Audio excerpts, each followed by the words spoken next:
What's happening, YouTube? What's going on, everybody? All right, so the sinking ship syndrome. I was just talking to Steve, our dispatch guy there in the brokerage, and we're talking about the sinking ship syndrome, which is you sit there and you think too long on a load, and then when you call back, the load is gone because you think you're going to find something better. And this syndrome usually happens in today's environment when the loads are paying really well and you think you can always do better. You can always get something better. Uh, the old saying, a bird in the hand is better, is more than two in the bush, that kind of stuff. Uh, so you should always take what's in front of you if it meets all your parameters. Right? And then they say, well, maybe I'll find something better. And you wait and wait. Schneider National, their load board, the click and go, perfect example. You see it on there. You don't click it because you're looking around for something better. Then when you do click it, said it's already gone, already taken, doesn't give it to you. Sinking ship syndrome. You snooze, you lose. That's right, Jose. You snooze, you lose. That will bite you in the buttocks more than you'll ever know in trucking.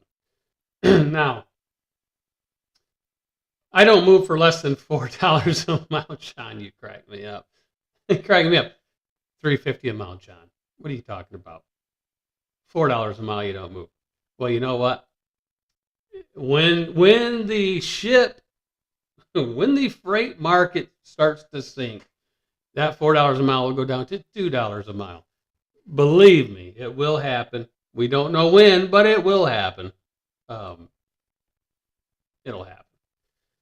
So that's when you're going to be want to be with a carrier that has really good relationships with brokers, because you're still going to get more money than being with someone that doesn't have good relationships with brokers, and so forth. Because time, in this industry, time makes you more money with brokers, especially having a good relationship and on-time delivery, on-time pickup, because they know they don't have to sit there and babysit that freight. They know it's going to get done. What's up, LVC? Little Viking Coach, what's going on? Snorlord said it will happen Thursday. Well, he didn't give a date, right, LVC? He didn't say Thursday the 19th, Thursday the 26th. He just said Thursday. So it could be a Thursday at any month of 2021, 2022, 2023. I don't know. We'll have to get Snorlord on the phone and ask him. We could get Little Viking Coach on the horn. Now, if we had Little Viking Coach come in here with his mask on, live on this channel, that would be better than Lisa Kelly showing up on this channel. That's, it'd be better than that. We would have a rock star on here, LVC, in a mask, on the channel. Boom. That would be epic. All right. So we'll even throw the link up here to see if we can get the rock star in here with the mask on. The big nose mask, that one. We could try that out, see if that happens. The whiteboard is back there. It's out of service right now. So don't ask for nothing to be put on there.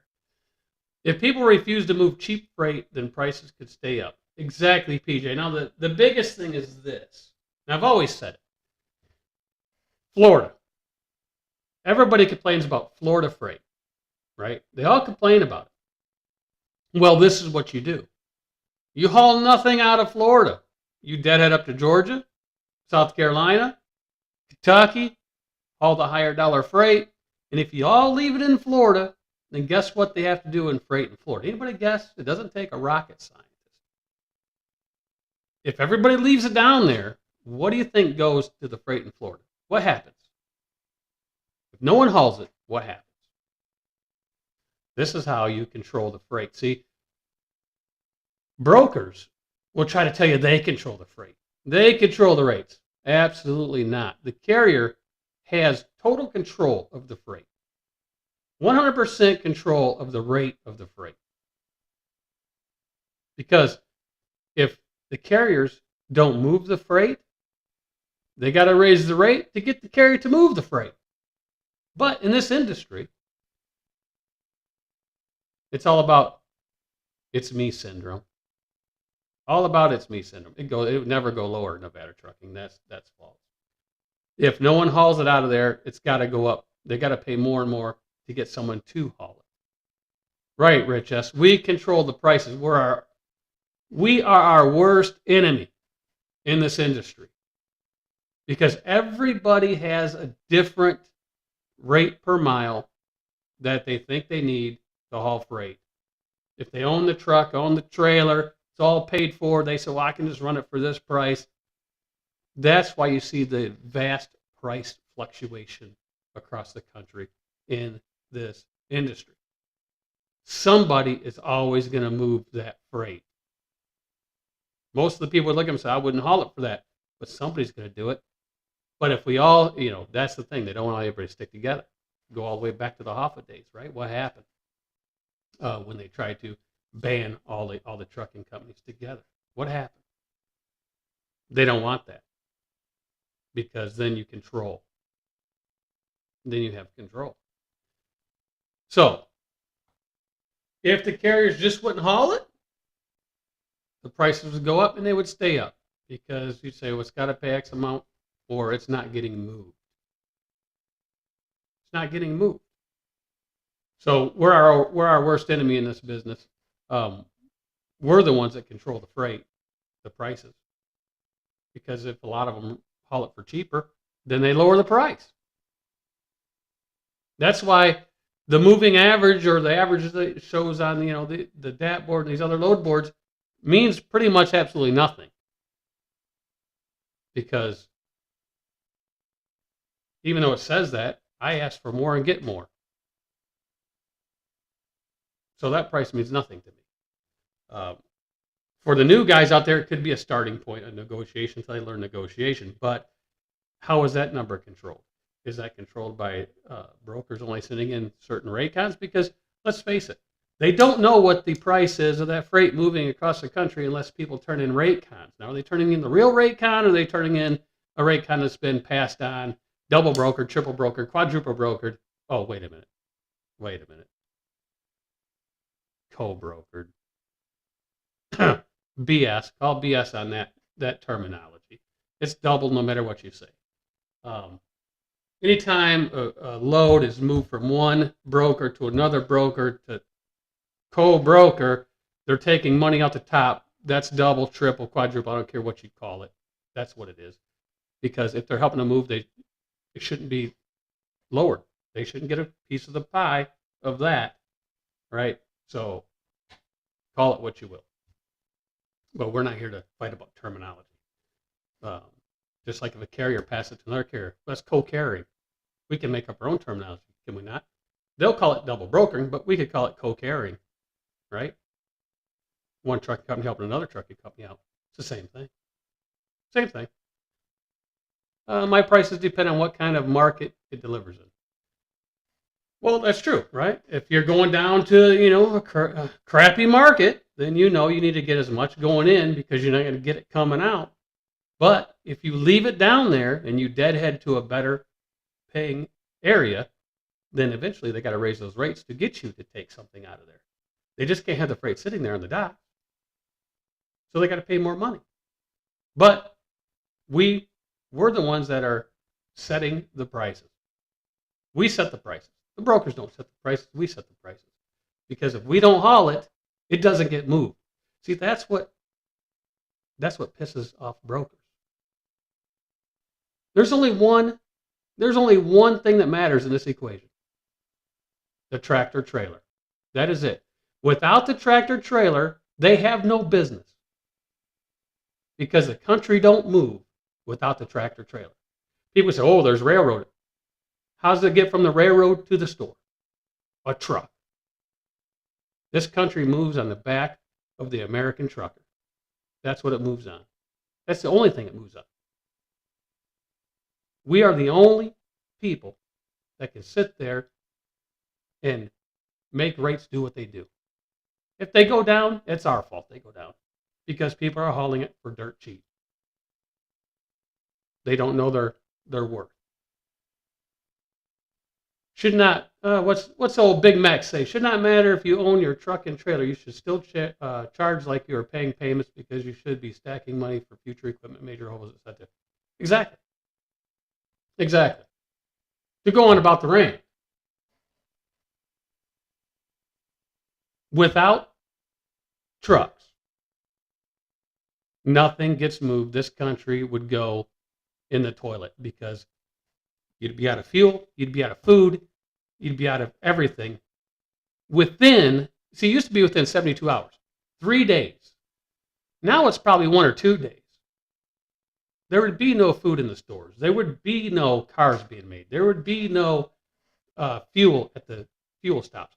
You stop moving trucks for 1 day, gas stations are done. There'd be no gas. There'd be no food in the grocery store. Because everything in this industry is just-in-time freight, JIT, JIT, just-in-time freight. Everything. Everything. Rich, 15-day, all those averages come from, let's say a load board has 400,000 loads, right, in a 15-day period, let's say. They only know that average of the loads that are tendered that is shared with the load board of how much money was that load went for. That's the only way. They take all those loads that they actually have paperwork that was sent to them by broker or whatever, and they average it all out, and that's how you get your average. That's the only way. Only way.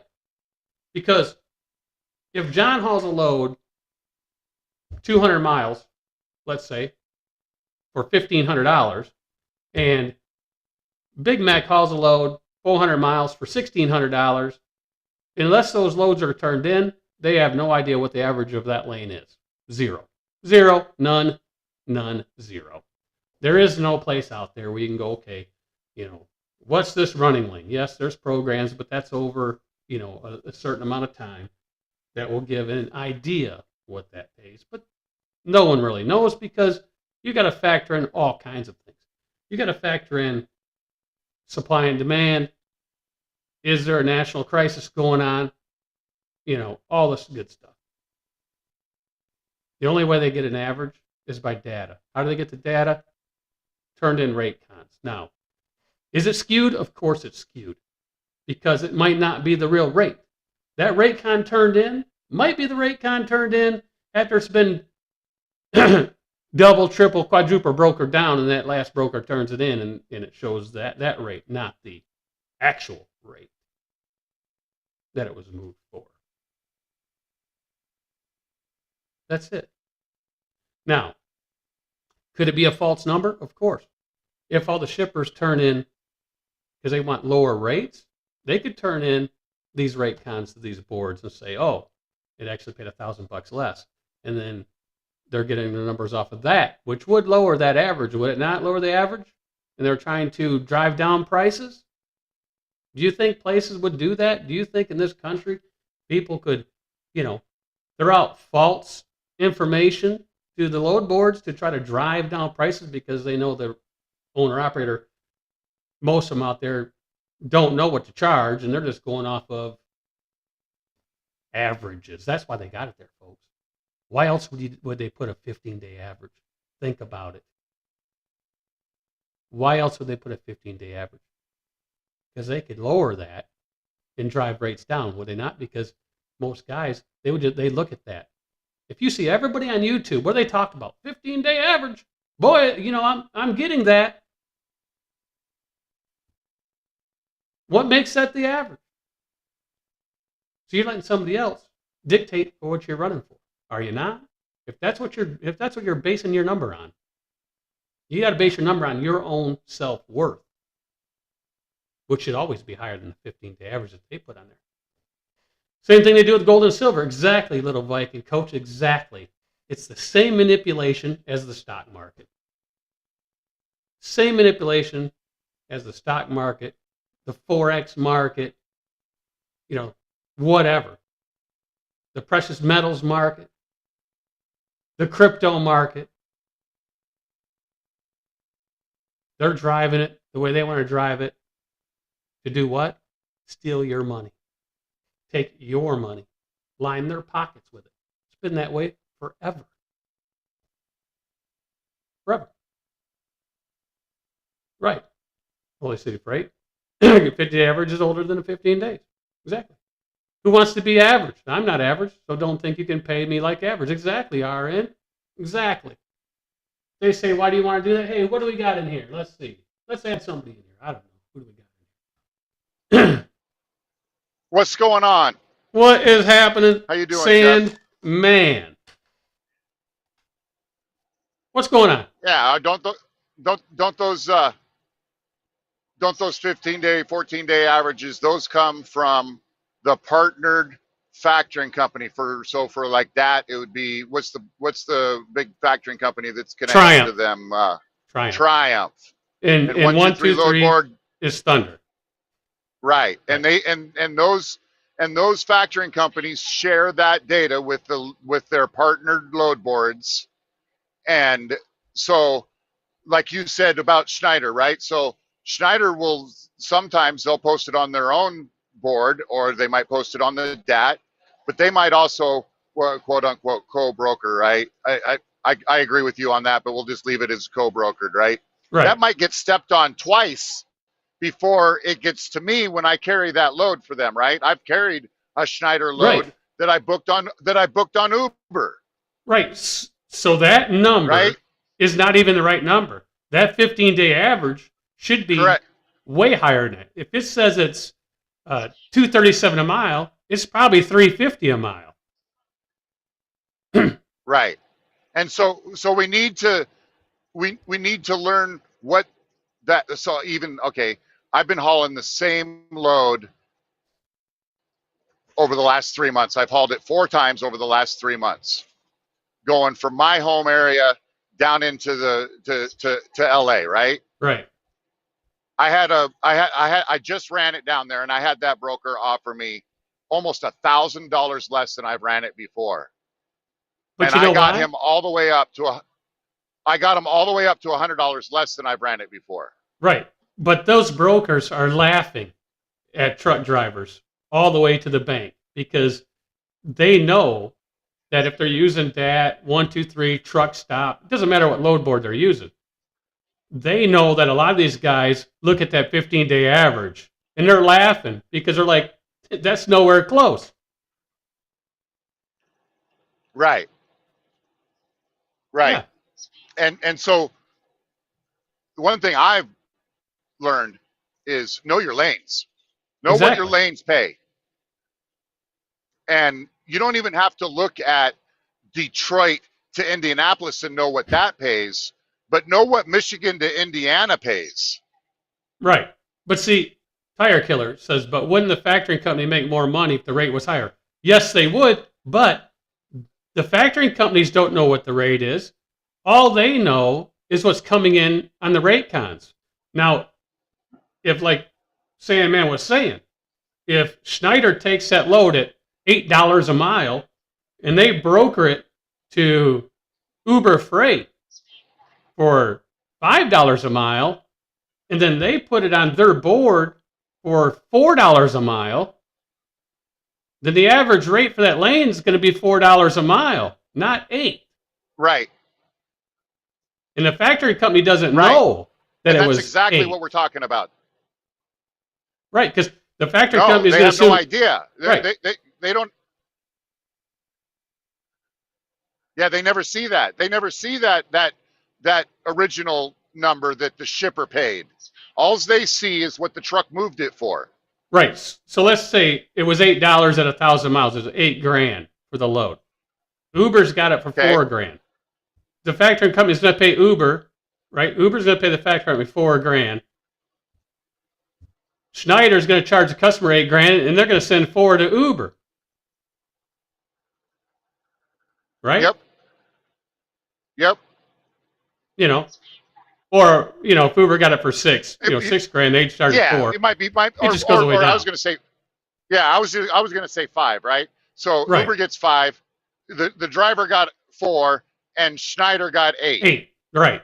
But So it got stepped on. So it got stepped on twice before it showed what showed on the 15-day average. Right, the 15-day average is. It's going to say $4,000. It's going to say $4,000, not $8,000. It always shows lower than what the lane will actually pay. Exactly. But the brokers look at that because they know, and they can tell the guy, hey, the 15-day average says this. And that's where a lot of these guys, they get their own authority, make the mistake, is tell the broker, well, that lane on the 15-day average is paying this. They've already screwed themselves. Because the brokers laugh, and they know that 15-day average is half or even 25% less than what it actually should be. Right. Yeah, it's some percentage lower. I mean, yes. Where those numbers would fall, we don't even know. But you gotta fight. Always gotta fight well above that average. Right. I seen somebody in your comments post, I don't know, 6-8 months ago. And I was like, oh, that's interesting. But they said on something kind of short, they'll ask for $500 over the average, and on something long, they ask for $1,000 over. That's their starting point. Right. Well, let's take a look at business. Who has the most expense in the freight business? The truck owner. The truck owner. Exactly. It's not the broker. Brokerage is cheap. You can start a brokerage up for, once you file for your numbers and all that, $1,200 to $1,500 first year out the gate for the whole year. That's all it's going to cost you. You can't start a trucking company up for that rate. You cannot. You got to buy the equipment. You can't. Yeah. You can't start a trucking company hauling dry van freight today with used equipment for less than $80,000. Right. Exactly. But you could start a brokerage for $1,500 or less. Right. And the brokerage has no overhead, where the trucking company has all the overhead. They got the high fuel costs. They got the high insurance. They got 1 million cars passing them that could cause them to be out of business at any given moment. Yeah, absolutely. And not that brokerages don't have expenses, because as you get bigger, you got buildings, you got people, you got, there are tremendous expenses for a larger once you get there. Some mid-size, even some mid-size guys. But to get started, that's what I'm talking about. It's started. Yeah. If a brokerage that starts can go get one customer compared to one truck owner operator who has 1,000 times more exposure and money out there. Well, and so that's the other, that kind of goes to one of the other comments that you said, that you pointed out here a minute ago, which was, when you have your truck and trailer paid off, you still need to charge a price that is relevant to as though you had expenses, because at some point in the future, you're going to have a 3, 5, 7, 12-month stretch, and you're going to fork out $30,000 to get your truck running again.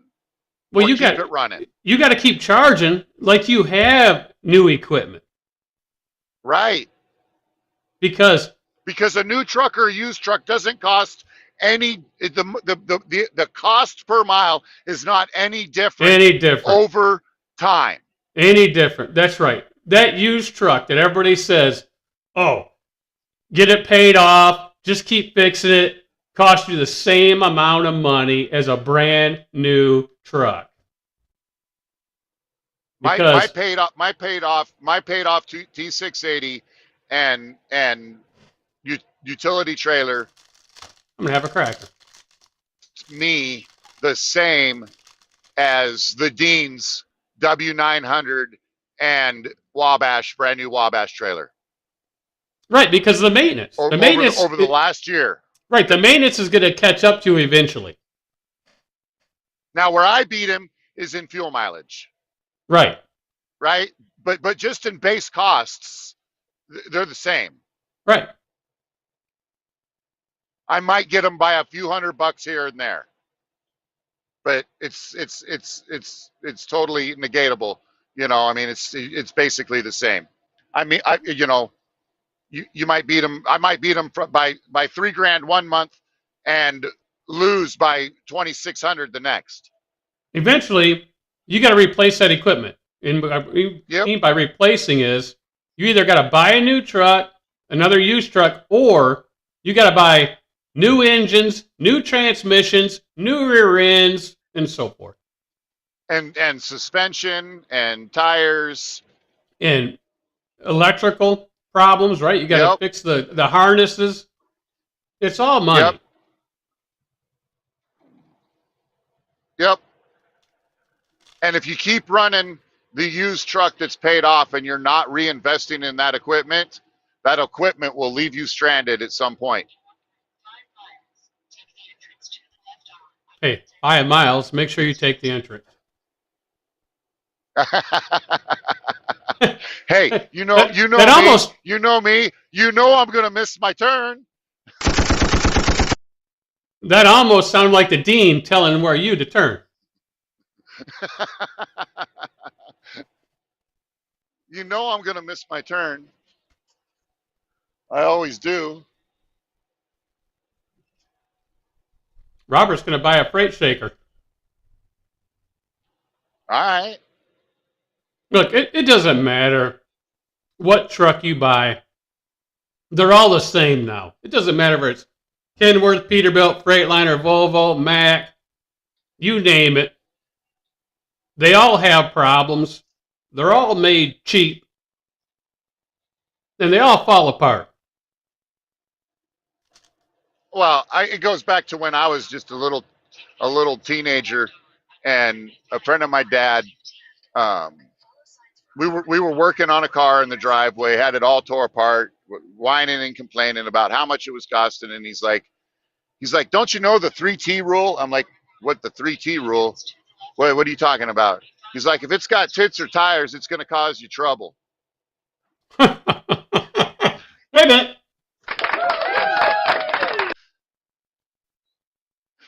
And so these things, we got 18 tires on this thing. We got 18 times the trouble. Right. And let me give you guys all a little bit of advice.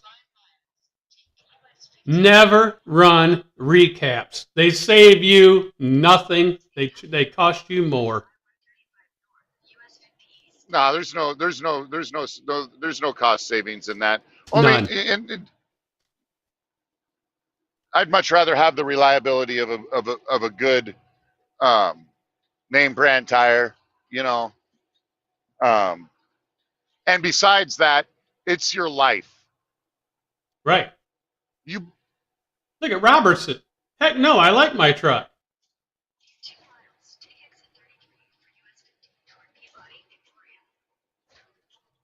Oh, is that Rob? Is that the dean? Well, the dean needs to come in here, and he needs to combat you head on head.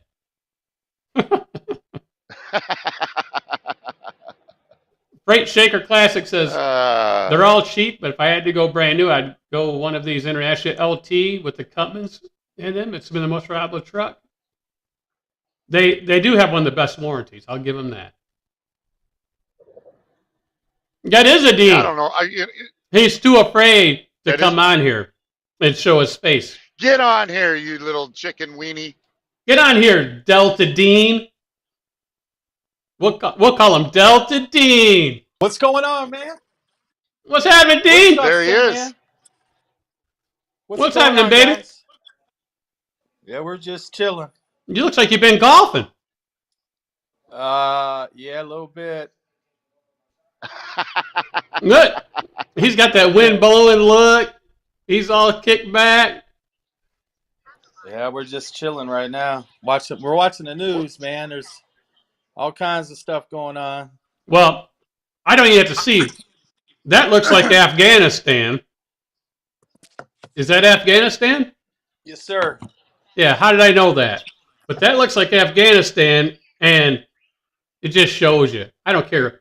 I don't get political, but the people in charge right now, this Bidenism thing, they should never pulled out of Afghanistan because the Taliban, everybody knows they'll go right in there. So what happens?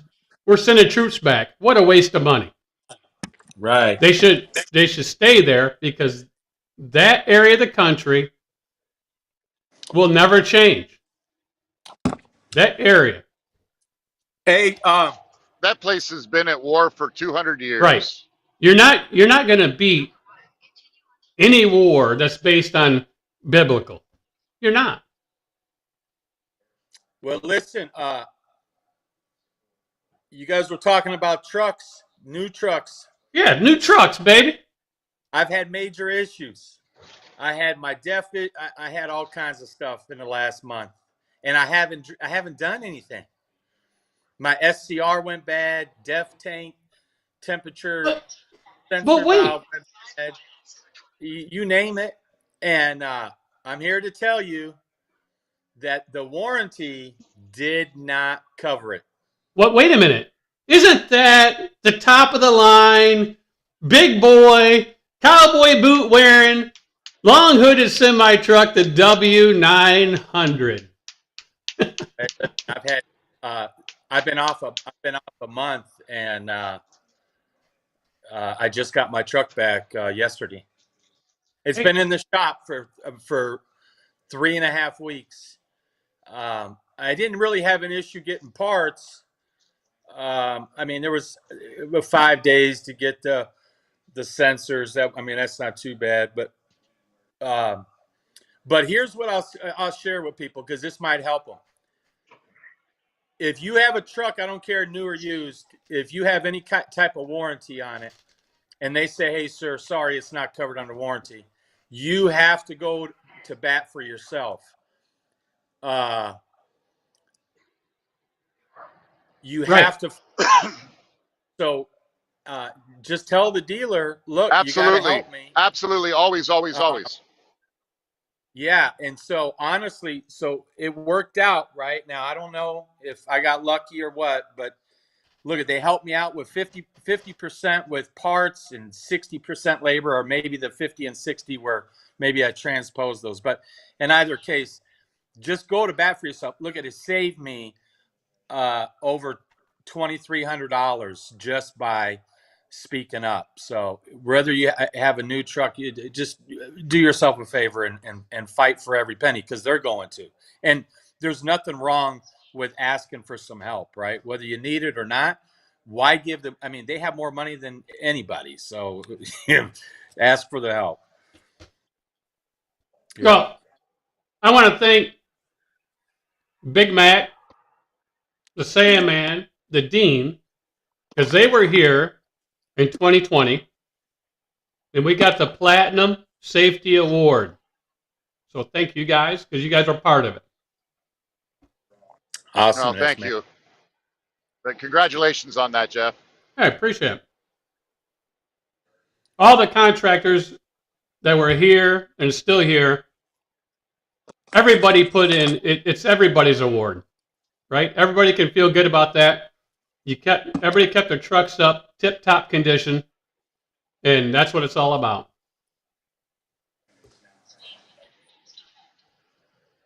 Look at that place he lives in. $580,000 house. Check that place out. Yeah, I mean, wood ceilings and and marble countertops and actually gold-plated toilet flushers and Oh, Actually, I think he paid $1.2 million for it. That's $1 million house. oh man, the stories, man. Yeah, the dean don't go cheap. You know, he's got a Bentley out in the driveway. He calls his junk car. He calls his junk car. He just bought a brand new Wagoneer Jeep 2022, $110,000. That's his junk car. Oh man, Jeff, I think you're looking in the mirror, man. What? That car, his got no car mirror. has infrared. Well, Here. Look, he's gonna buy. He's buying his fiance a $62,000 ring. look. Here's what his W900 is. A rolling piggy bank.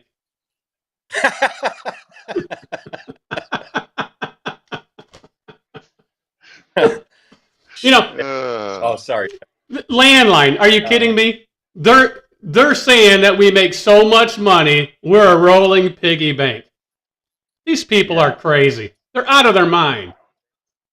They are. And where do they come from? Is it Missouri? Pluto. Pluto. Right. Hey, listen, people that say, "Oh, truck drivers make a lot of money." This, that, it's all it is monopoly money, because whatever you make is just shelling it right back out. It's off into the wind. No. In my case, it's for real. It's just going out the stacks. I do have to say this. Would I buy a brand new truck in this environment right now? No way. No. Nope. And here's why. They don't have any parts. If that new truck goes down, you could be down for weeks or months. So, Yeah, Jeff, there's no. I think my truck, I paid what I paid, right? But if 18 months later, the same truck is $35,000 more than it was 18 months ago. Right. It's crazy. That's like right now, if you got a used car or a used pickup, you can take that and trade it in and get more money than what you paid for it. That's how crazy it is. My a good friend of mine just bought it was a Toyota Camry, but they paid 18 for it, traded it in 4 months later, and got 23 for it, and bought a brand new Civic for 26. Right. Where in the history of this country you could take a average everyday vehicle you bought 2 years ago, trade it in, and get more than what you paid for or the sticker was? Never. Yeah, no, and it's because, like, you've talked about it on your channel, on your channel before, Jeff, the Chevy dealer down the street that usually's got like 700 to 1,000 vehicles on it, having 100 vehicles on it. There's no new cars, right? So the used car market has gone through the moon. Yeah, it's through the roof. But the problem is, you got to look, if you want a certain vehicle new, you might have to check the dealerships on their websites every single day for weeks to find the one you want, because they just don't have them. Well, yeah, it's the same thing in the trucking industry. I mean, there's Right. just not any trucks or trailers out there. I mean, I went down to my local dealer and asked about a trailer. They aren't even taking orders for 2022. Right. And if you go to the grocery store, just like I went the other day, look for A1 steak sauce. None. The grocery store had none. I went to Sam's Club. They had none. So there's shortages in food. Half the food aisles had stuff missing. Yeah, I went to Walmart a week ago at home, loaded up for the truck, and I spent almost $50 more than I normally do, and the shelves were bare everywhere.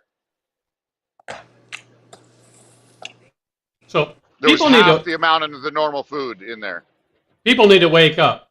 And if they think that trucking is going to go downhill, no way, not for a long time. Why? Stores are empty. They're just pulling product and they're facing the shelves. And if you look behind those first one or two rows, there's nothing there. Right. No, I bought the last I bought the last George Foreman mini grill that they had in the store, and they didn't even have an electric frying pan. Right.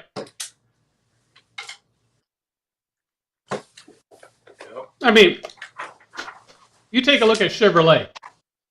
My one buddy drives truck. He goes there all the time. He says what they're doing is they haven't stopped production. They're taking the microchips, they're sticking them in the car, driving it off the line to wherever they're going to go park it, in whatever lot that they bought at the time. They're taking a chip out, going back to the factory, putting in another one, and driving it, and they're sitting out there until they get the chips in. Yeah, and are we even going to get chips? Don't know. That's another question. And every time we get an influx of Chinese ships into Long Beach, California, soon as those ships turn around and start heading back, they shut down their ports in China. Right. So that they can pile them all up again and send them all at once. And we don't have no one working to unload them because the government gave everybody a ton of free money. And no one wants to work. Right. No one wants to work. There's help wanted signs everywhere. So we're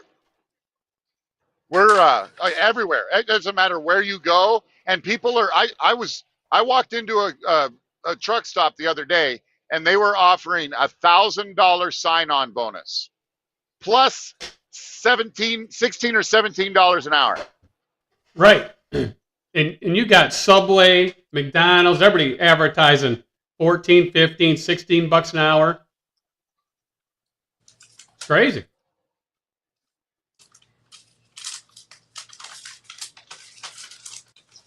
The dean, well, you hear his machine back there counting his money. That's what you're hearing. Yeah. I'm going through some receipts actually. Yeah, right. Yeah, sure he is. Man, look at my desk, man. It's out of Oh my control. God. It's out of control, man. Things are out of control right now, man. You see what happens when you leave light trucking? Look how much paperwork you guys do. Look at that. You can't even keep track of it. Look, yeah, no, that is it's kind of true. But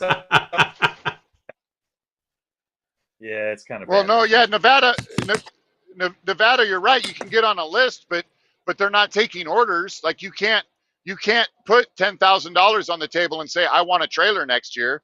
You can just get on a list for maybe the chance to order a trailer. Right. Well, you can buy a truck right now, $1,000 more because they wanted me to. Well, I wanted to see how much I could get for my truck, and I got them up to $155,000. Right. And how old is your truck?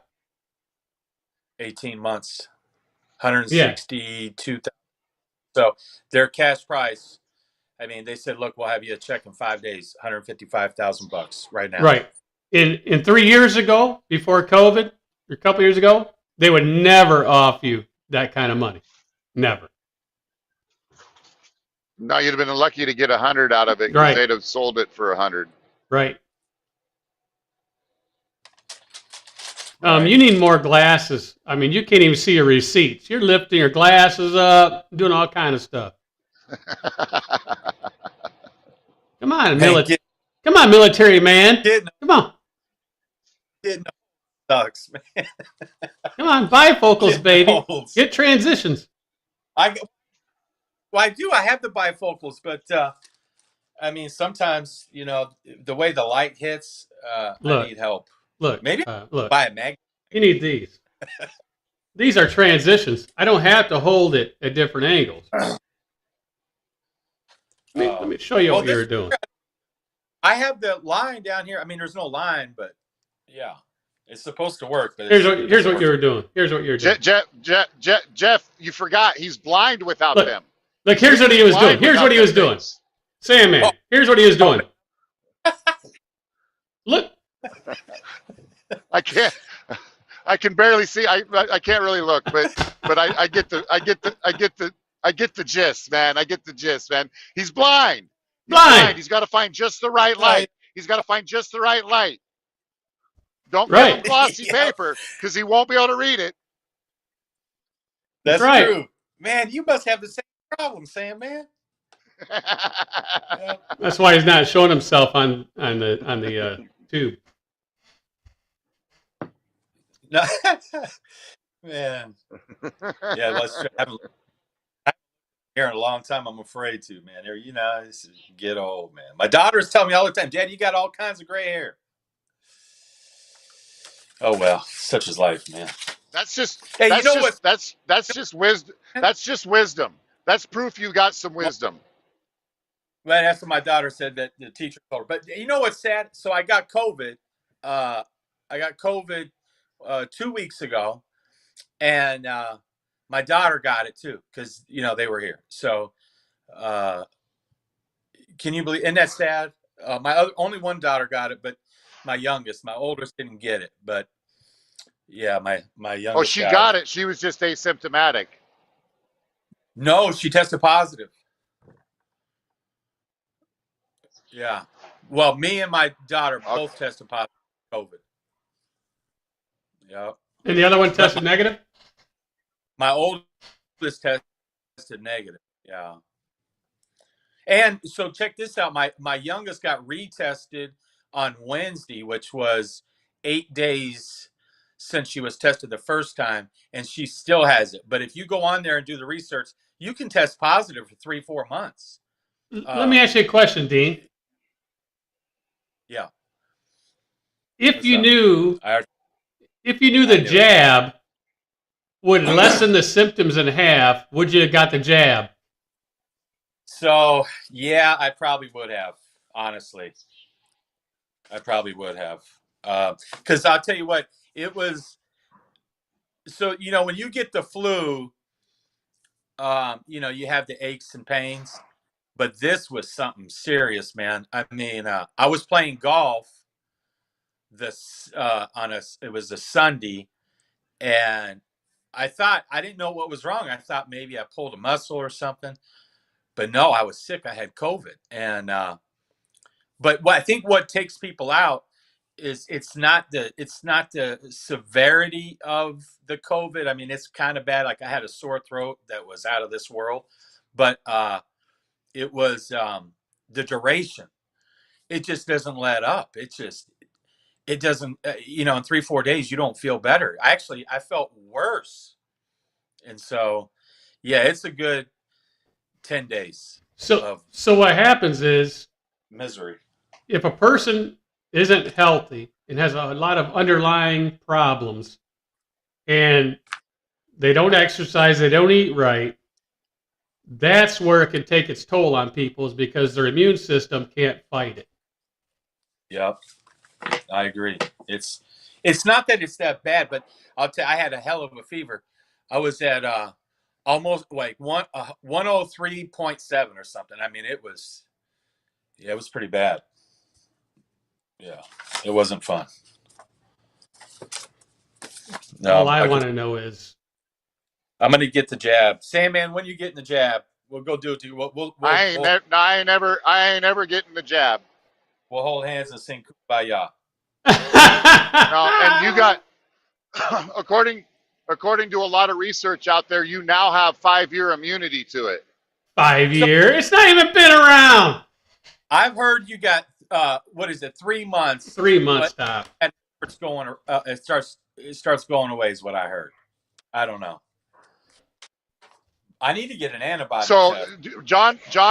John Hopkins University, in conjunction with another university somewhere, just did a bunch of tests on that and comparing it to other viruses. And to them it looks very much like you're going to have immunity up to 5 years. Well, so are they? See, unless they come up with, because I got tested at the VA, but if these facilities start mandating you have the shot, unless they take the fact a piece of paper that says, hey, he had COVID, that's not going to suffice. They won't let me go pick a load up. Yeah, I've Because already told you, the minute they tell me that I have to have a vaccine to drive the truck's up for sale. That sounds like a trucker story. That's what you hear every time they change a rule.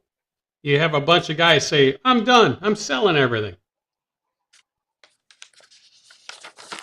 Well, that may be. I mean, a You'll, lot of you'll people get might the say that jab, and not Sam, follow man. through. You'll But get the jab. You'll get it. you're going to have to, Sam, man. You can't sell the truck, man. I was going to, overtaxed. That might be a good thing. We're overpopulated. That's why COVID has been released for population control. That's what they say anyway. There's some people that believe that. right. Well, and here's the other thing. So the Pfizer vaccine was used, the only vaccine used in Israel, and they have a 60% breakthrough in vaccinated people with the virus right now.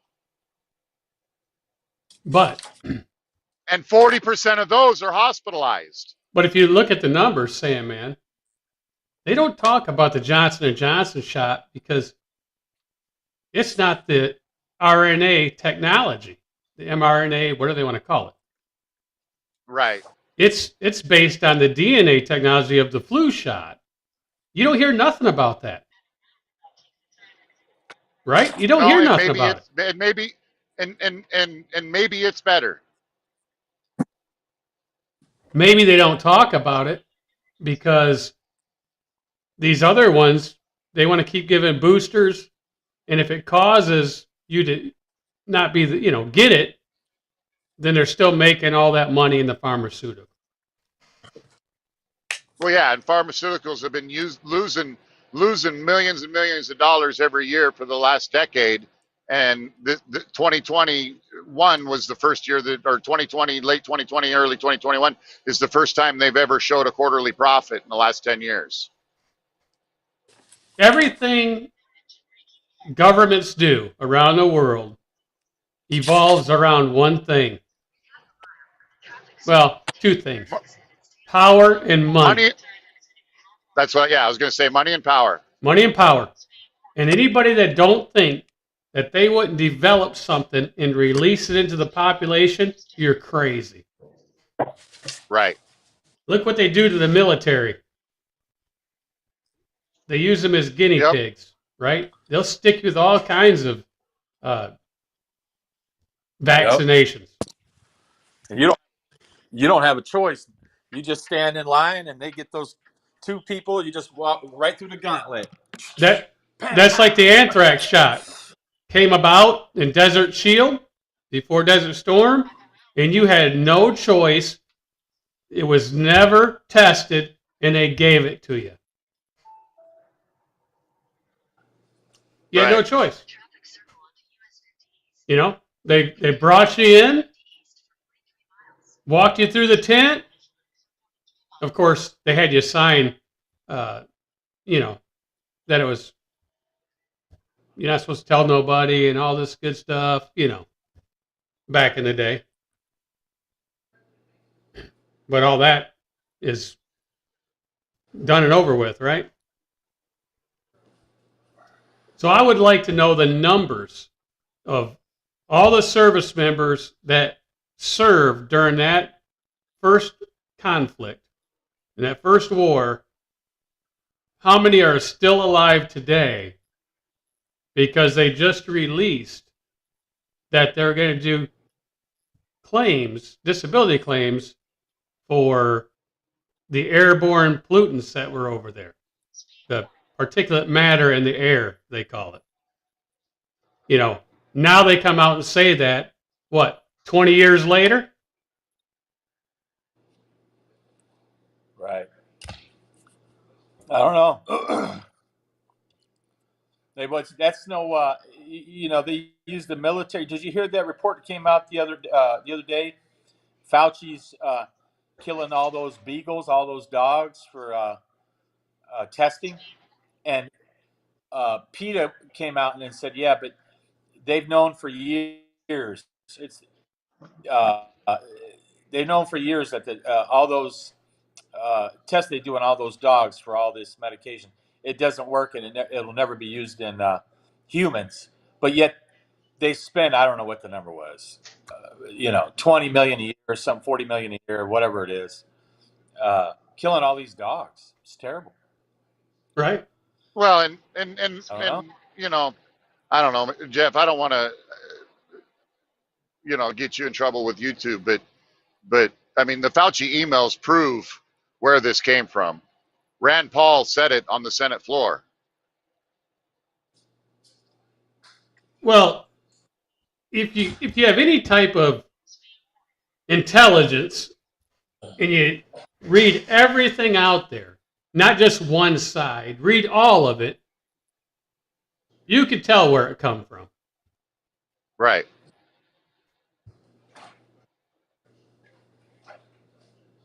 Yeah, I heard an interesting quote yesterday. If you don't read the news, they say if you don't read the newspaper, you're uninformed. But if you read the newspaper, you're misinformed. Right. Yeah. So which is it? I'm confused, Sam, man. If you don't read the newspaper, you're uninformed. If you read the newspaper, you're misinformed. Oh man, I'm gonna have to stay home another week. I gotta go. I need help. I can't handle this. Yeah, we got to go get some help. We better call some reinforcement. Because, the dean will go to every paper box out there, buy one, sit there at his desk and go, I don't know if I should read this or not. A week later, he's still staring at him. And it's all because of Sandman. That's it. Yeah. See what you did, man? See what you did? Man, I gotta stay home again another week. No, man, I'm messing with you. What's up, Greg D? Well, Well, now now that you've been I missed a lot. Go ahead. Broke down. now that you've been home for a month, and broke down, you're never going to catch me this year. You don't got enough time. Well, I'm not worried about it because you'll go home for like 3 months, so I'm not worried about it. Yeah. No, I have no shot. And it is what it is. But I did. I mean, it was productive. I reached out to several people. I may have a dedicated run coming up here September 9th, I think it is. And so I should find out this week. They called me a couple weeks ago, and I bid on it, and so we'll see. But yeah, it's kind of what. So, and it's local, so I mean you can't beat it.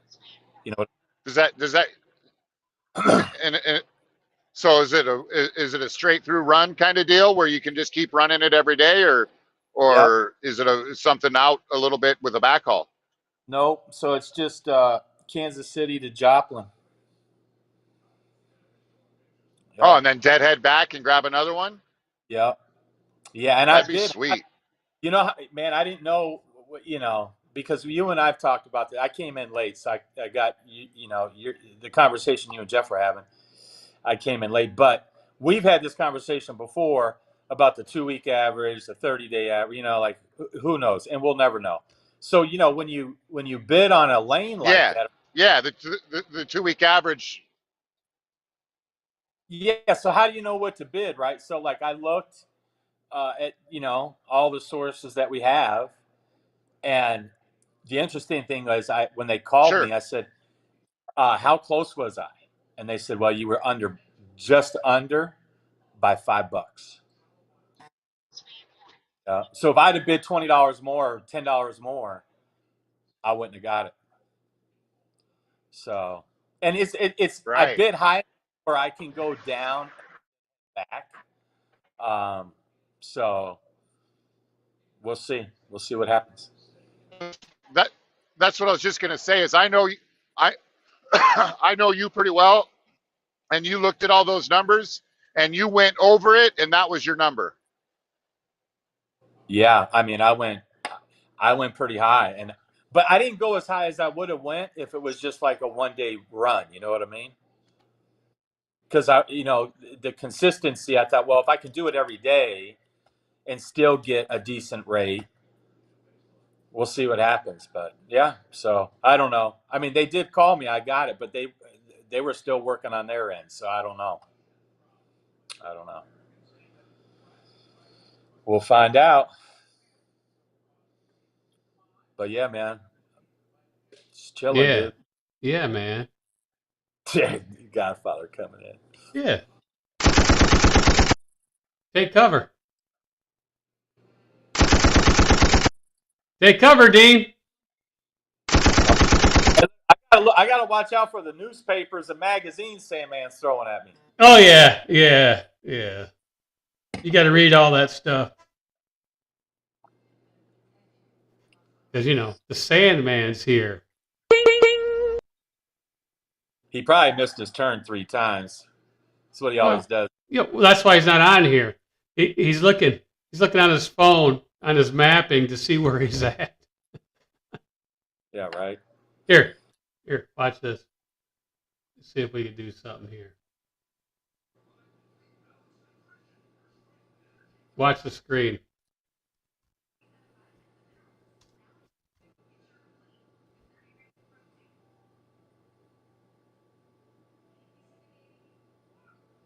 Look at his name. Wrong way.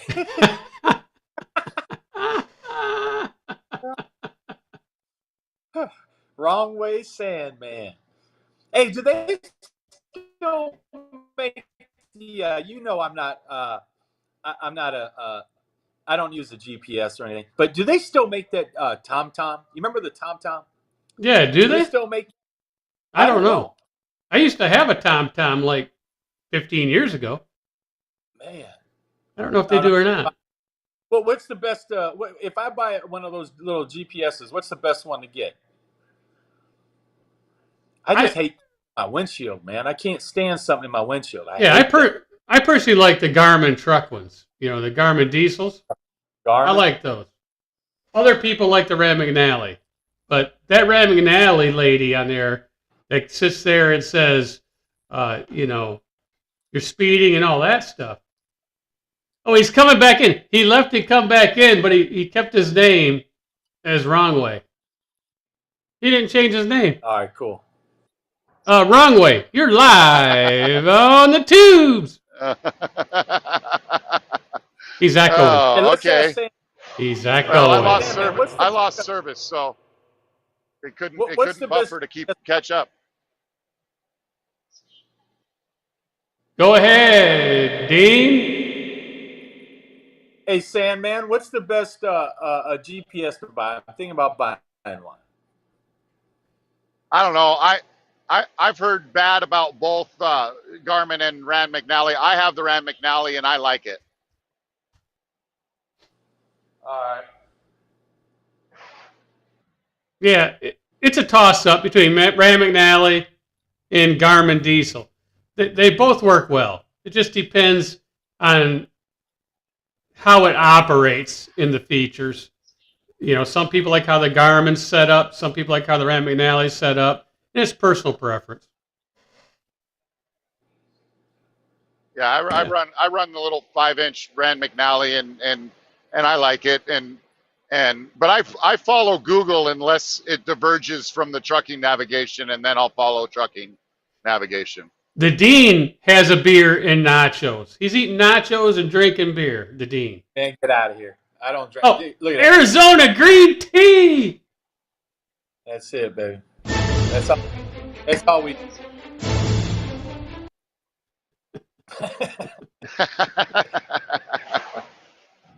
You sure that's green tea, or is that spiked tea? Show it again. No, Show it again.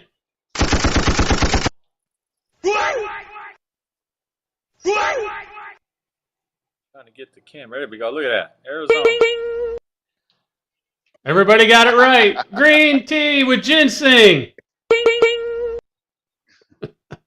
That's all I drink, man. You know, they haven't even had that at Walmart for like 2 weeks. I had to go to dollar store to find this stuff. Oh, Dean. It's been terrible, man. I had to drink Look. it out of that gallon. I don't like that. Look, put a ring on it and you'll get a...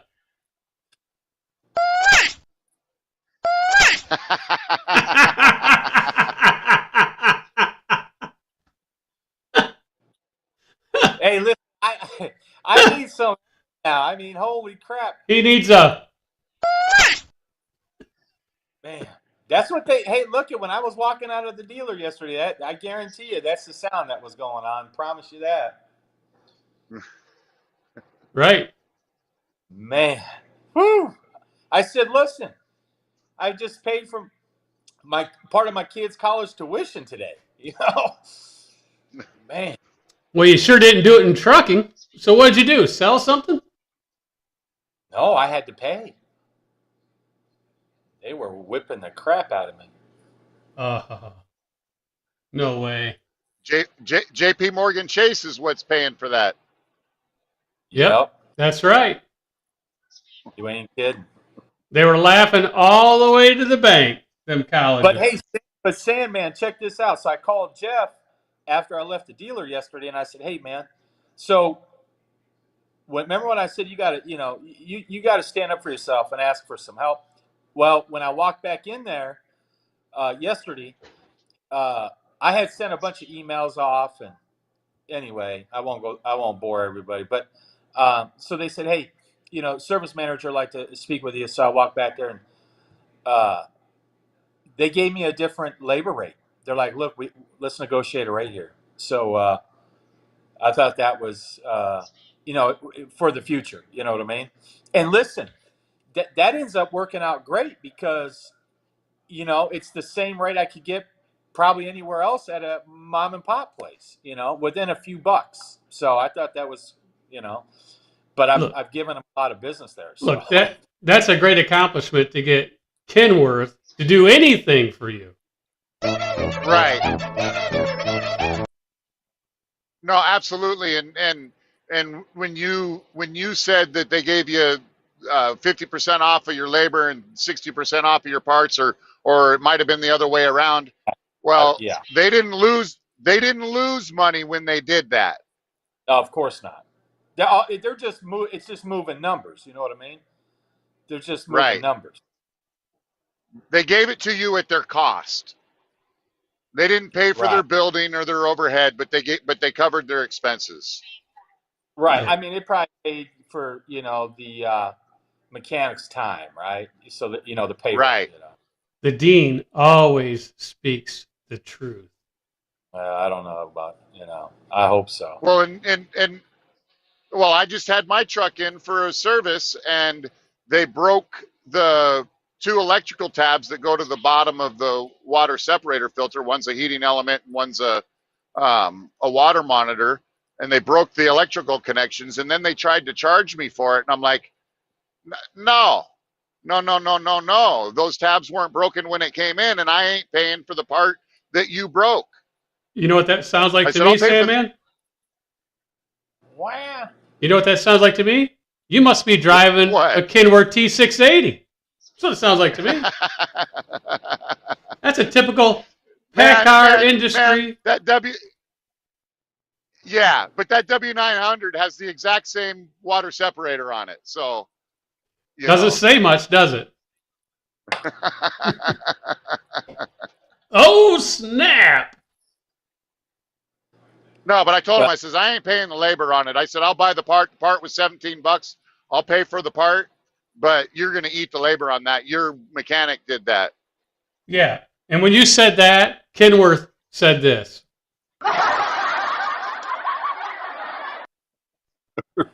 No, he took it. He took it off the bill, and that just goes to what he did. He took it off the bill, and that just goes to what Dean said: is you got to fight for what you believe is right.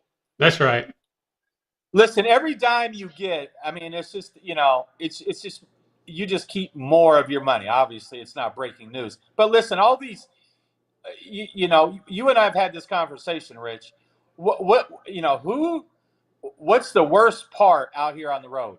It's not necessarily the brokers. It's not the truck stops. It's the repair shops. These places Right. are making for fist. Repair shops are Right. just like lumper services. Yep. They rip you off. Oh, And they have you over don't a even get me barrel. started with lumper services. Lumper, let's get into the I got lumper. PTSD from lumpers. PTSD. Oh my God. What did you get? Pocket trouser syndrome? Yeah, that sounds about right. Yep, he You got. want to stress Rich out? Send him to a food warehouse. He will be stressed out. yeah. I He will got. lose my mind. Gucci Prada.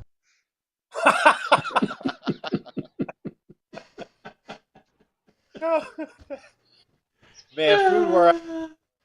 Man, I swear that Yep. those are straight out of the devil's book. He had the lumper PTSD. Yep. That's what he Man, had. Yep. they are something else. They'll get you unloaded in 45 minutes, but yet you'll wait 7 hours for the union to come and just count the product. You know what I mean? Pay the suit. Pay the Stooges, driver. Pay the Stooges. Or come in and they give you a bill for $250, and then Yeah, you go to pay it and it's $500. right. Because they know that what you're doing, Sammy. These lumpers services should be outlawed. The driver should not have that extra stuff on their plate to walk back to their truck, call a broker, get a comp check number, EFS number, go back there to pay to get that freight unloaded that customer ordered. It should not be anywhere in the driver's possession at all. You should back in the dock, they unload you, you leave. That's how it should be. Well, Absolutely. Jeff, didn't they pass legislation and lumpers are actually Yes. illegal, but they're superseding the laws, kind of like double brokering? Yes, exactly. It is illegal to be charged to unload the truck. It's in the FMCSA. It is a law. It's called coercion. It's illegal. Lumpers are illegal. It is. You're right, Sam, man. It is in the law. But no one enforces it. Right. Just like And then double brokering. You try to tell that when you go, you'll just never get it. You'll be there for a month. Right. Yep. Exactly. They won't unload you. Right. Man, you might as well just apply for a residency because you're not leaving. Well, they'll unload you if you back your truck up, stop, get in the back of the trailer and start throwing it off on the ground, and then pull up, throw some more up. I guarantee you they'll put you to the dock and unload it. Many years ago, when I first started driving, this is back in the 90s, I saw an old timer actually do that. He pulled forward and he literally started chucking the stuff on the ground. It was boxed meat. And he was there. We were all there. He just started throwing it off. They called the cops, everything. It was bad. I've done that. That'd have been hilarious. I've done that before. I was out in California, and this is way back. This is like 20-something years. You you had phones. You didn't have cell phones. You had to use the regular landline. But Payphone. they weren't going to unload me, and I sat there and I got tired of it. I said, "Look, your freight's coming off on the ground," and they were laughing. Well, I went out there. I backed up by one of their light posts, with the big cement bottoms, and I used to carry about a 60-foot chain in my sleeper. I hooked that up around the light post and threw it up in the trailer. And they said, "What are you doing?"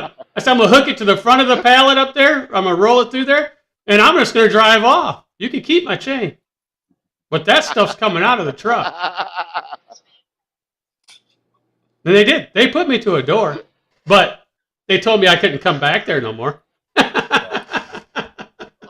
Well, at that point, do you even care? No, I wasn't going to go At that back point, there. do you even care? Nope. Right. Yeah, I accused when I first started driving. I accused I was hauling meat, and that's pretty much all I did was just meatloaves. And I accused this place of stealing meat. But see, I was so new, so green. I mean, I didn't know what the hell I was doing. But you couldn't go on the dock. You couldn't count it, and so remember, Jeff, how they used to mark that meat back in the day, and from different stops, and so I saw a couple boxes missing. So I said, "Hey, you guys stole a bunch of meat. I want to see what you took off, man." They threw me off the dock, and it caused a bunch of problems. Well, look at this. GNC Family Trucking said they still have his load. He stays loaded for a week. Now, this is the problem with the industry. I know a guy got a load, got there, said he wasn't on his schedule. They were going to have him take it back to the shipper. Shipper said no. He was there for about a week to get it off his truck. Now, they don't want to pay him anymore. Then that's when you got to decide what you're going to do. Are you going to lose the money or make a few phone calls and have it offloaded at a warehouse and tell them that's where their freight is? What can they do to you? Not pay you for the load? That's what they could do, right? Yeah. I mean, hey, if you're not going to pay me. Yeah, that's the worst. Well, let's look at it. Right. That's the worst that's going to happen. Right. But if you lose a week. Let's look at the legality Go ahead, of Jeff. that. Let's look at the legality. You have a rate con. That rate con says you have an appointment on Friday at 2 in the afternoon. You show up on Friday before 2. They say you don't have an appointment. Right there, you've done the obligation.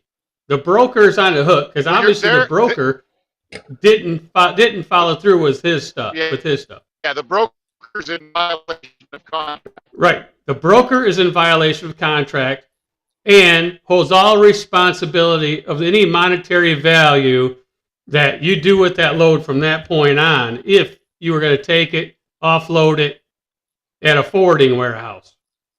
Because that's a written contract between you and that broker. And you fulfilled it. Now, it's not fulfilled on their end because now the times have changed. They didn't do the job of securing that appointment that they told you they had. Yeah, but you could do that with almost every load because when you get there, I mean, they should honor the appointment times, If your appointment time is 10 o'clock and they don't get you in the door till noon, I mean, that's not honoring the appointment times. And more That's people, right. I think, we should, sitting somewhere for 3-4 hours. I mean, if you make dinner reservations and you have a 7 o'clock dinner reservation, you're not going to sit there till 10 o'clock. I mean, that's here's the problem. The drivers will not fight back. That's the problem. Because when you send in that freight bill, and let's say you were an hour late, they unloaded you. Then that broker, let's say the load paid $3,000. That broker pays you $2,750 because in there they got saying if you're late, it's $250 charge. Well, okay, if they can do that, then your obligation is done. If you show up there and they say you have no appointment and it's going to be 3 days later, you should make an invoice and charge that broker whatever fee you want to keep that freight on your truck for 3 days. Right. I agree. But Well- see, guys won't do that. Well, I agree So with Jeff, that, Jeff. But Jeff the over other, text has a really good question about this. Can they file a claim because the Quick and Go threatened us with that? Well, I'm not a lawyer, and I'm not giving out legal advice. But in my opinion, if you look at legality, they're 100% on the hook because you fulfilled that contract. Because if you go into court of law and they sit there and look at it, common sense, it's all about contract, is it not, guys? It's all about contract. yeah. And if you uphold 100% of your contract, It's all about what the contract says, and that Right. includes the carrier packet. right, Yep, they can't put you out of business because Right. somebody else did their job. They'll That's threaten right. you. But the problem is, it goes back to what Jeff just said. Many guys aren't going to fight for it. But think about this, though. It's no different. You go to a shipper, receiver, and they say, we don't timestamp bills. But yet the broker will charge you if you're late. You can't have your cake and eat it, too. right, exactly. This is a two-way street. If you're not going to stamp the bills that I was here for 6 hours, well, if another driver comes in and he was late that's delivered to that facility, why should they be fined? Right. No, their cake and eat it too because nobody's standing up to these bozos. And that's the problem. That's the problem. Or they have shippers and receivers Well, and that then say and, you can't sign the bills SLC, right? Shipper load and count. But then there's a big sign on the door and it says no drivers allowed on docks or in warehouse. Right. I can't sign it, shipper load and count, and you think I'm responsible for this load? You're out of your mind. I don't understand it. Freight Shaker, you could take them to court and get that money back, or I would rebuild them. I would rebuild it, send it right to that broker, and say you got 30 days to pay, and then go against their bond for that money. You can invoice them whatever you want back to that broker. Whether they pay you or not is another thing. If they don't pay you, shoot it against their credit rating. That's what they do to you. Well, what about detention? Where, I don't look. If you know me, if I'm in a detention situation, I'm not really a real happy guy, right? Look at it because to me, it goes back to what the we dean just talked loses about. his ass. Oh, I get upset. But the reason I get upset is because again, it goes back to the whole they want their cake and eat it too, right? So, but if more guys kept track of their time, right? Why don't we just 1099 the brokers at the year or every quarter? Right. Just 1099 them. Now, I guess that could bite us in the butt because they'll, they won't do business with you again, I guess. But if more people did it, if everybody did it, what are they going to do? Right. Not book anybody? It's You know? gonna Well, yeah, it's gonna straighten everything out. I don't know. That whole detention. Look, I give them 2 hours. If I'm not 2 hours and it's early in the morning, I'll just go find another load. Here's the thing on detention. Now, people might not like convoy, but this goes to show you all these mom and pop brokers and some of these other brokers that say it takes, 7, 10, 14 days to get detention approved is BS, baby. 100% BS. They don't have to go back to their customer and ask for detention. If you're on a convoy load and you click that you're there on their app, right? Their app shows you there. When you leave, within minutes, a new rate con shows up with the detention in there. Why? Because it's in the contract. They have a contract with their shippers about detention. There's no reason to get it authorized. It already is by contract. Right. Right. So all these other brokers are doing the stall tactic because they know most trucks out there live paycheck to paycheck and they can't hold out for 10, 14 days to get that extra $200, $100, whatever it is. Yep. And that's the problem. Yeah, and their mathematical analysis from their bean counters says that if they stall 14 days, 60% of the carriers won't follow through on getting that detention, and that's a lot of money to them. And they bill it. Right. Yeah. Because they're getting the money. Yeah, And but they're keeping extra money because they're not paying you. and we'll never know the actual what the actual detention rate is because they're not Right. passing it off. $35 an hour. It's not $40. that. Yes, It's it not is. I that. mean, you know. It's in the hundreds. Right, but in the drivers, we should be getting 100, whatever it is, $100 an hour. You remember, Uber used to pay $75 an hour after 2 hours. They went down to everybody else's rate of 40 whatever. Right. Right? $40. The detention rate, you can guess, is going to be around $150 an hour. Right. Yeah, it's at least 75 to 100 at least. minimum. At least. And every contract's going to be a little different. Right. But it's at least that. Yep. Yeah. And the problem is the broker should pass 100% of that money on to the carrier because they're the ones sitting there waiting. Yep. But they all got to take a little piece of the pie and they think that they deserve it. They deserve nothing. The driver deserves 100% of that money. Same thing with layover and truck order not used. You think they charge $150 for truck order not used? It's way more than that. No, it's probably 250. It's way more than that. 300 maybe. Yep. Yeah. Because some of them will give you $250. But if it was painful to the brokers, like meaning if the brokers had to, pass that all on, there would be a whole lot less, waiting. You know what I mean? Right. And there wouldn't be very many Tanus either. Not that there's a lot of those, but I don't know. I just, I wish more guys after 2-3 hours would leave because then that would stop some of this nonsense. One, they would honor appointment times, and two, you'd get paid for your time because $40 an hour to sit there for 5 hours, that's a waste of my time. I'll go find.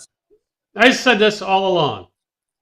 The only way to fix shippers and receivers to unload you on time is when you get there, the clock starts. They got, let's say 2 hours from your appointment time to get you unloaded. Once it goes past that time, they got to give you cash money or a check before you leave their facility. And I guarantee you'll be out of there before that clock runs out. Right. Well, and the worst offenders in detention are the food warehouses, correct? Yes, Would you guys agree with that? They are the worst. So how come Costco, who does nothing but food, can get you unloaded in less than 2 hours, but nobody else can? Well, shoot, Salmon, they get you unloaded in most Costco's within an hour. Yeah. Right. Costco, can we hear it for Costco? Yay! Well, you know why I think Costco's great? Because they treat their employees good. They pay their employees Bingo. A good wage. They got good benefits. They treat their people well. At Costco, you don't have a lumper service that's unloading and then a union guy counting the freight. It's everybody's just it's just one unit. It's not we're separate. We're on different islands. I mean, the Look, lumber service care less. look, When people come check your product. Costco, whoever invented their system, needs to go around to Walmart, Target's the worst, Target, and all these Target's other big warehouses and show them how to streamline and get it done. Well, and absolutely, Jeff, and they'll save money because I said earlier in the show, I've been running the same load down to LA, right? Well, you're just talking over me. But there's Costco loads that go north out of LA, and there's also a Target load, and the Target load is paying $1,000 more than the Costco load. How come? You're going to wait for 3 days to get unloaded. Because everybody knows that Target load is going to take a long time to get unloaded. Oh. Yeah, but if you take that Target load, well, I don't want to say that because you know what I was getting at, Sam, man. Just take it at a good time. I do. Yeah. I have a marathon session going here. I hardly ever go this long. How long have you been on now? I can't believe you're. Bring the nachos, baby! Bring on the nachos!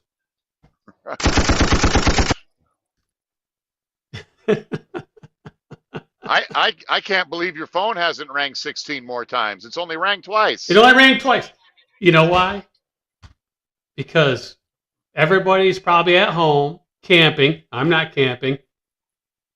Or they're on their lawnmowers, which I didn't mind yesterday. And I was even putting in rate concept and everything else while I was mowing. That's why my grass is cut like this in wave. It's all wavy with mist strips. Yeah, it's all wavy. Yeah, it's called the wavy look, like the Dean's hair. It waves. Dean has hair? Well, Dean's looking slick today. He's looking good. I think he's dressed for proposal time. He's dressed for the proposal. Yeah. He's dressed for the proposal. Don't you think so? Hey, listen. Oh yeah. Man, I told Jeff. I said, man, listen. I got to stop coming on YouTube because this is getting more expensive every time I come on there. Gucci Prada. Dean is dressed for proposal, baby. Gucci Prada. Actually, I've been getting the truck ready yesterday and a little bit today, and yeah, time to go back to work. Yeah.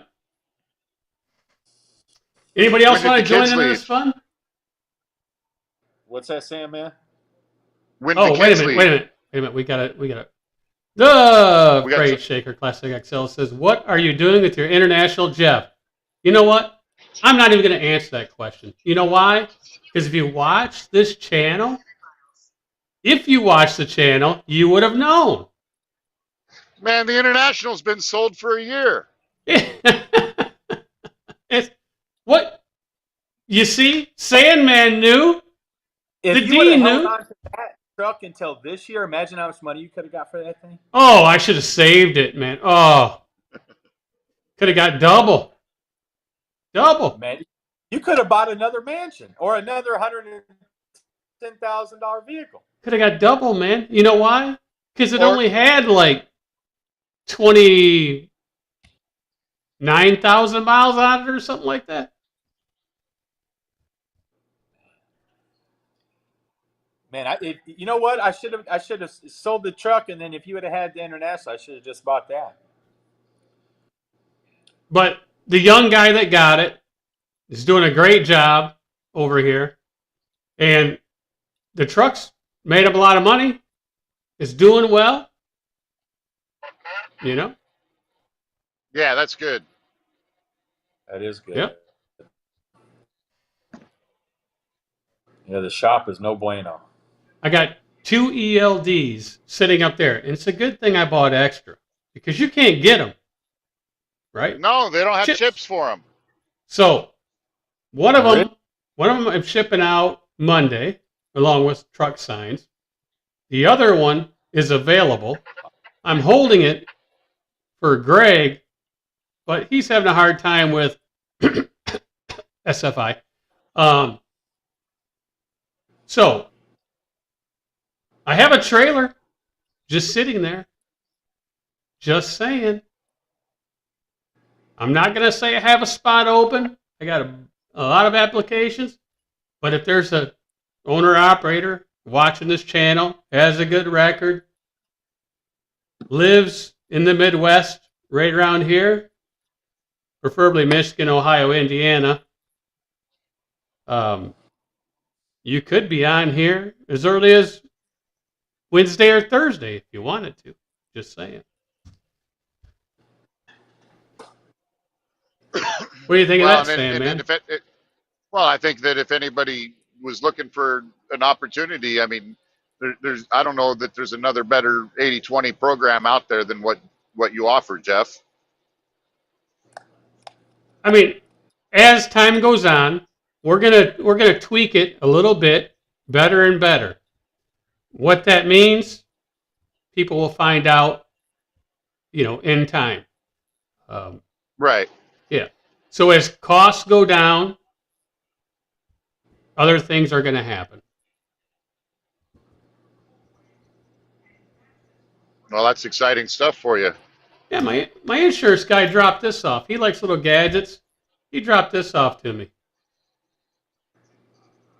What is it? Pin? It looks like a pin. You clip it if you got a shirt pocket, But in this is little screwdriver bits. And it goes in the end of this.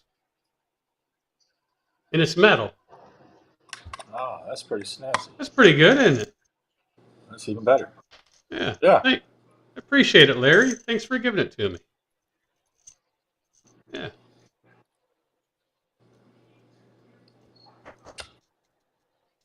All right. Are you vaping? I am. That's not good for you. Well, I used to smoke. I haven't It's smoked. not good for you. I haven't smoked in 2 years because I've been vaping. It's good, Not good for you. Well, every now and I do miss the cigarettes, but this is a lot cheaper. Yeah. Hopefully, it won't kill me. RN says, does that mean your experience requirement is going to change? It's down to 2 years. Right now, it's at 2 years. And if you don't have anything major on your record, we can take it. If you need a license plate, we can get you a license plate. We have a trailer ready to go, been sitting there a month. Because what I do is I call my trailer guy that I rent trailers from for guys that don't have trailers, because I can't even buy any more for the company because there's none out there. So whenever they get one returned in, I tell them to save it for me, and I just pay for it and just let it sit there. And that way, if somebody wants to come on, I always have a trailer. Pretty good idea, right, Sam, man? Absolutely. Absolutely. And it's the cost of doing business in this market. Hold on, LBC. And you've got enough. Take over, Sam, man. All right. Well, and you got enough guys to be able to absorb that small cost. So when you getting on the road there, Dean? Tomorrow? You're gonna head out tomorrow? Yeah, I got a load. Man, and I'm going west. Not real far. It's only mail call. Mail call. All right. We're going to do mail call. I'm going to take you guys off the screen just for a second. LVC wants a mail call. So here we go. In-N-Out Burger. Look at There that you beautiful. go. Look at that beautiful truck on the back. Look at that. Look at that. Oh I do wow. miss. Hey, listen. When I lived out in California, that was, man. I love In-N-Out burgers, man. Thank Those are you, good. LVC. I love it. And the grandkids love you. They absolutely ecstatic from their California shirts. They love them. So, That is. isn't that slick? It's slick, man. That is awesome. I do miss In-N-Out Burger. I do miss it. That's a great place. Oh, absolutely.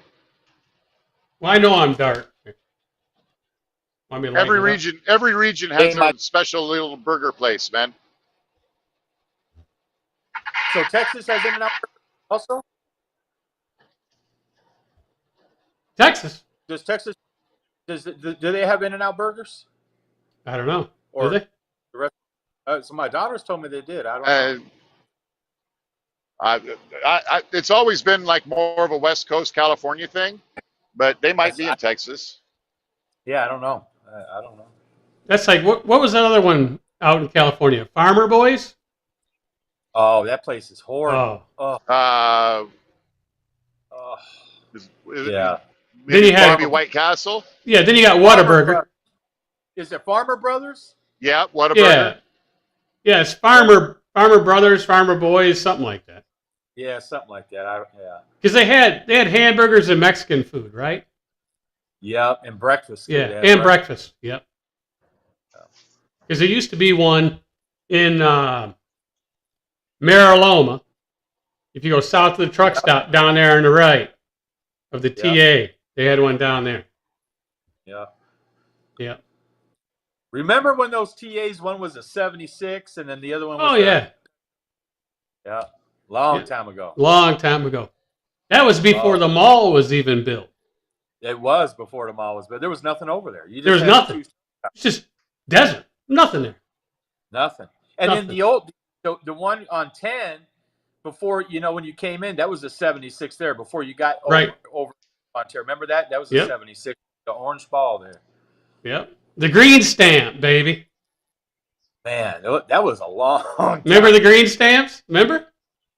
No, I don't remember that. Yeah, they give you green stamps, put in the book.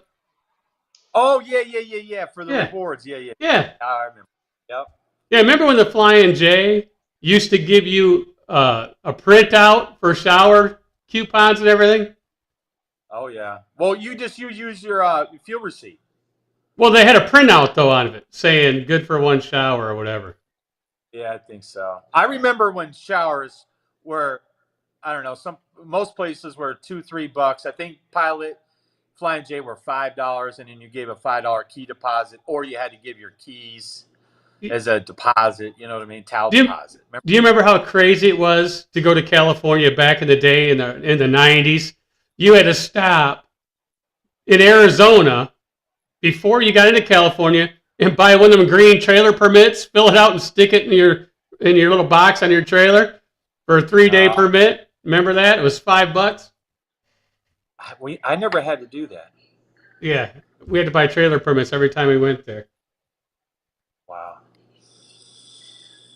That was back in the day. Man. Farmer Boys. See? I knew it was Farmer Boys. I just remember one place.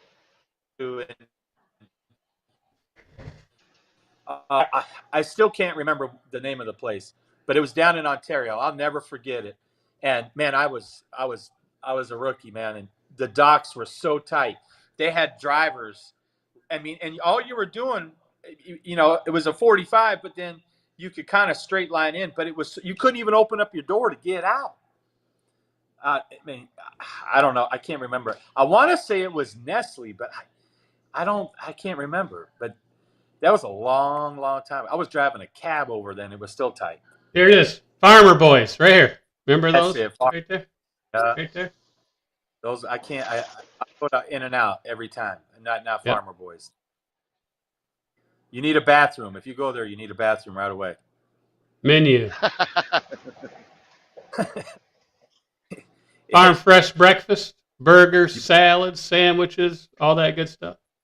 You better have that little porta potty in that truck because you're going to need it. Oh, yeah. You better have something. You better have the Hunter's Like Taco bucket, Bell. right? Home Depot's Hunter Bucket Special. Man, you better have something. Man. Sounds like Taco Bell. Even comes with a toilet lid.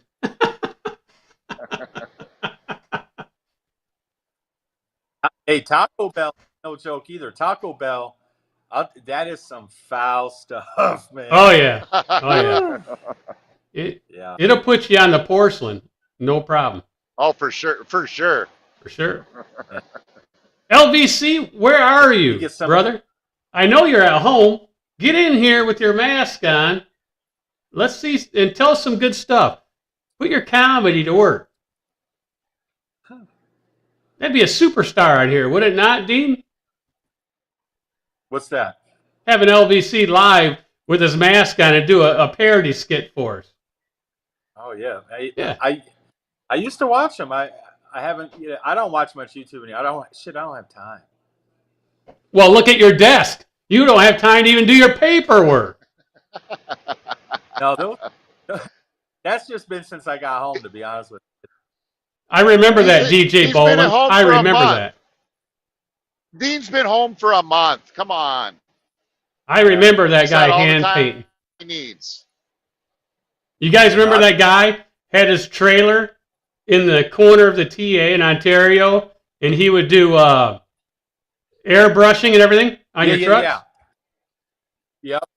Yep. I actually had a guy do that, and I had a bug deflector. I was driving a 379 Pete back then, and he painted letters right on the bug screen. Never forget. And he did it upside down, so when the people in the mirrors, they could read it. They could read it. Yeah. Yeah. I won't tell you what I put on it, but yeah, I got in a little bit of trouble for that when I got to the yard. I bet you had to take that bug screen off when you got to the yard. Well, they just said, look, when it runs out, then it runs out. You know what I mean? So, yeah. They weren't thrilled. Well, shoot, I'm going to have to get up here and go back to work. I got things to do. I got to go out and do some weed whacking and storm damage pickup, stuff like that. Sandman, where are you at? All right, Jeff. Sandman, where you at? Dude, I can throw a rock to Dean's house. Uh-oh. Damn. Hit me up, man. Hit him up. I'm on 35 coming north. Give him the yell. Oh, you're going north? You're going north? Yeah, on 35. Oh, I'm not on the 35. I know you're not, but I'm still within an hour probably. Oh, okay. No, I'm actually on my way up to be within an hour at Jeff's place. Oh no shit! Wow. I'm going the other way. I went to No Freight Land. I'm going to Cheyenne.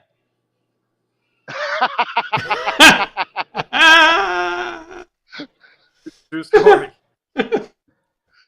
Yeah. So when you've been off a month, I mean, who needs to be smart about picking loads? Let's just go. It don't matter. Hey, when you have a W900, money's no object. No, but I got a load out of there already. Knock on wood. Hopefully, it doesn't disappear.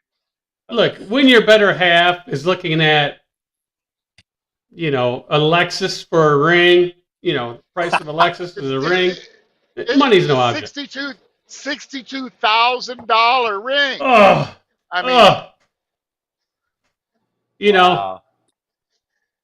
Wow. That you should have never sent Jeff and I those pictures. Hey, listen,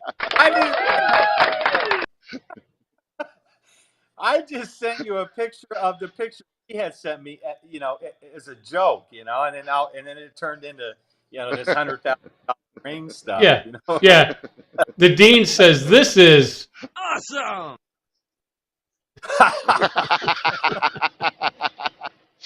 Well, and then after we gave you so much shit for a while, then you sent us pictures that you had talked her down to a $15,000 ring. Right. Yeah, and he still is saying, Awesome! Hey, man, I tell you, you know who has all the money now? It's my girls in Kenworth.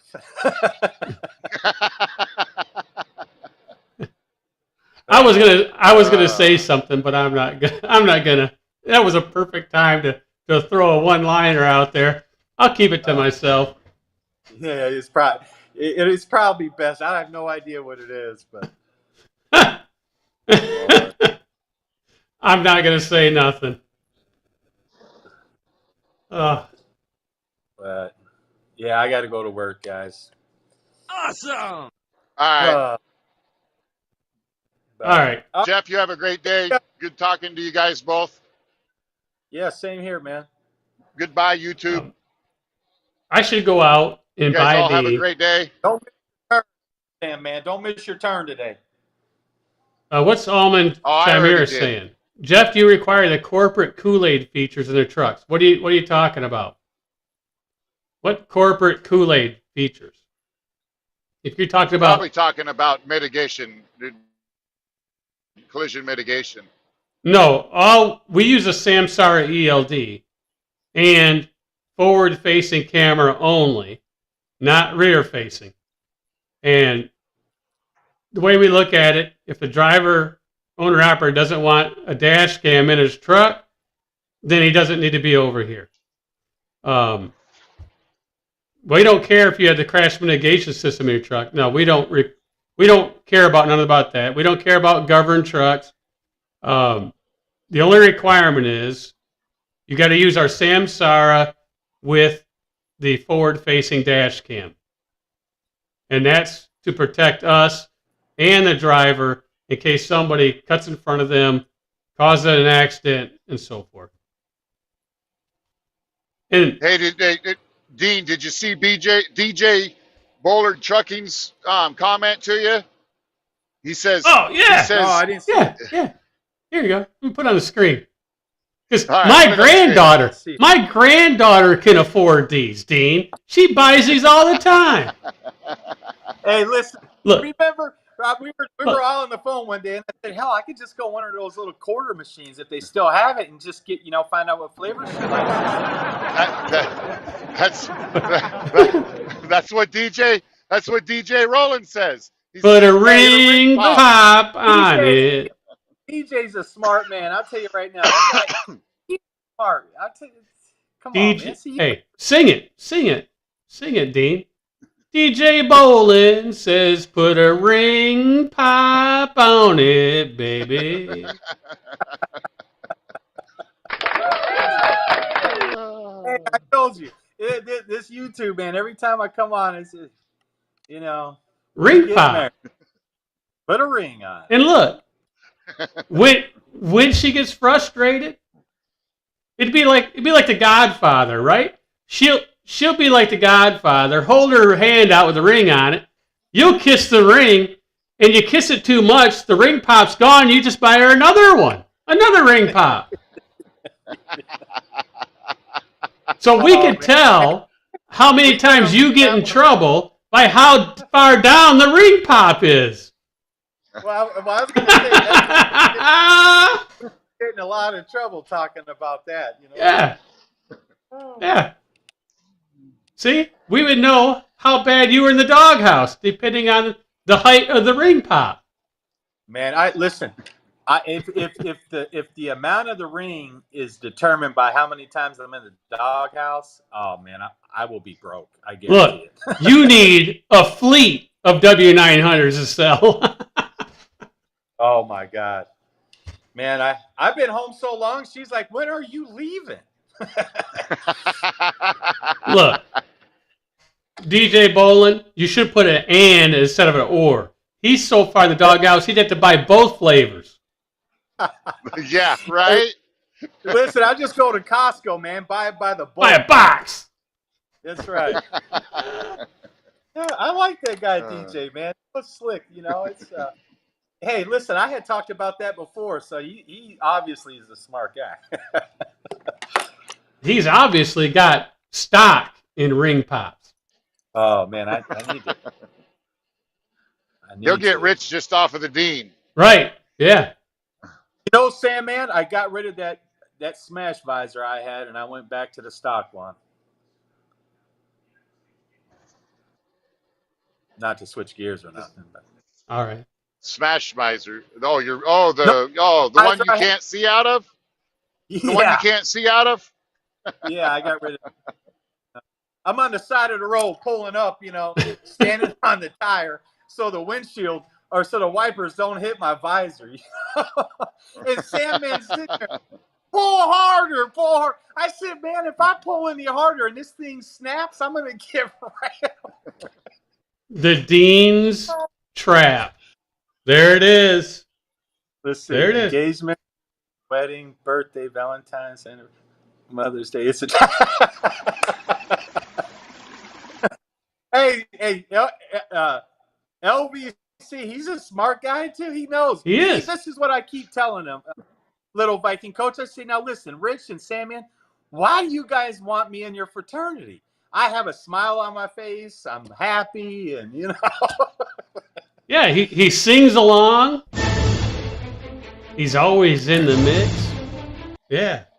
He gets down. Just don't. Dean's always in a happy mood until his load cancels or he's in detention. Right. And then you can't talk to him. Right. Then he acts like this.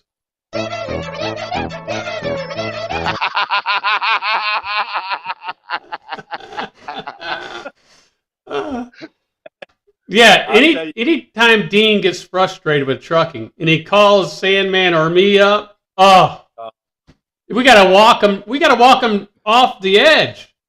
We gotta talk him down. It's Jeff, terrible. how many times has he swore he was gonna sell his trucks? He was just gonna deadhead home and sell his truck. Oh, I can't count that high. I can't either. I would have to, Dean knows, I would have to use the special calculator. The abacus. The special calculator. The Seattle math abacus. Yeah. That's right. Yeah. The special calculator, baby. The one that proves that I've smoked Dean's ass month over month over month over month. Oh yeah, that thing is 100% accurate. Because it goes along with another calculator. We're not going to talk about it this channel, but it's one of those calculators. It's a calculator. Oh, that's right. Oh man, don't get me started. Abacus. Did you lose some beads today? I'm telling you, I just hope since we're here, please don't allow these bozos to put you in detention. Just go find something else. Come on. I keep getting picked on by these guys, but the truth is, I don't like people messing with our time. Right, time's money, baby. Right. I do get frustrated. There's no doubt about it. If there's an appointment time, then honor the appointment time. I was here on time. Hey, do me a solid. That's all. You guys saved me money today. I love all you guys. You know why? How's that, Jeff? I was going to go to the store and get one of these.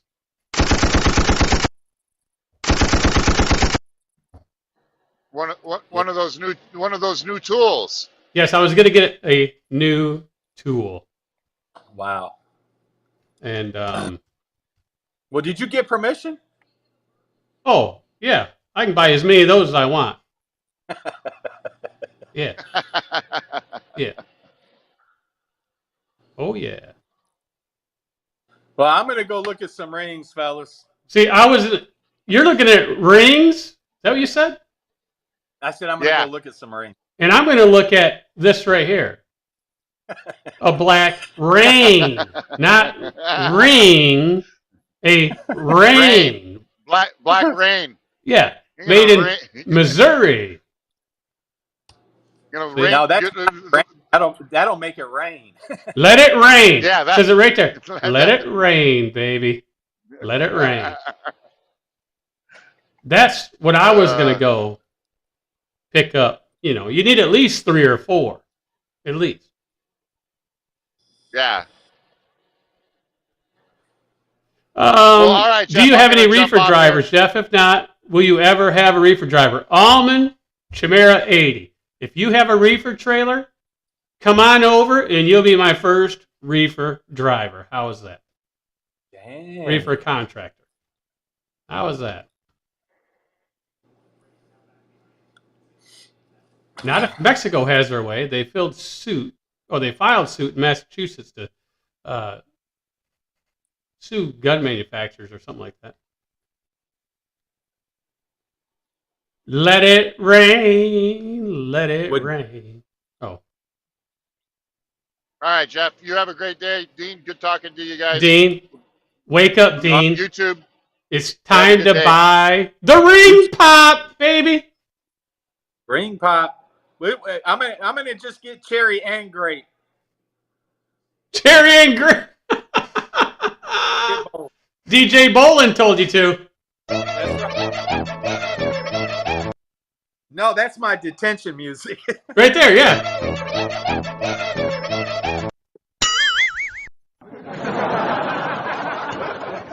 No, that's what I sound.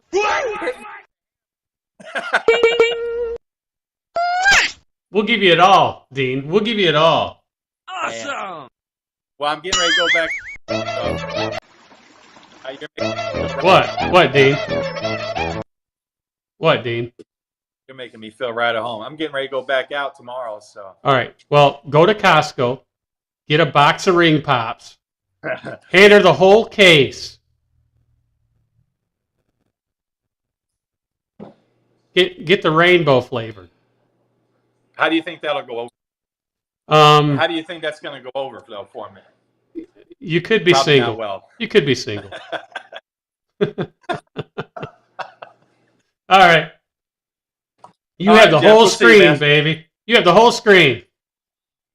All right. We'll see you, Jeff. All right. You have a good day, man. All right. We'll see you.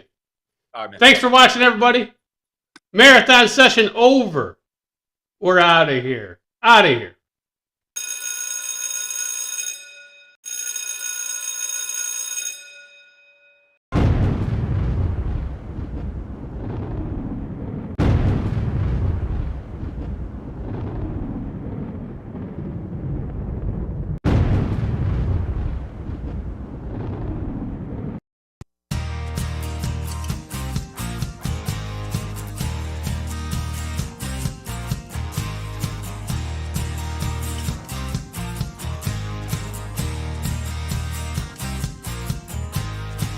Hit the thumbs down or thumbs up button. I don't care. Just hit one.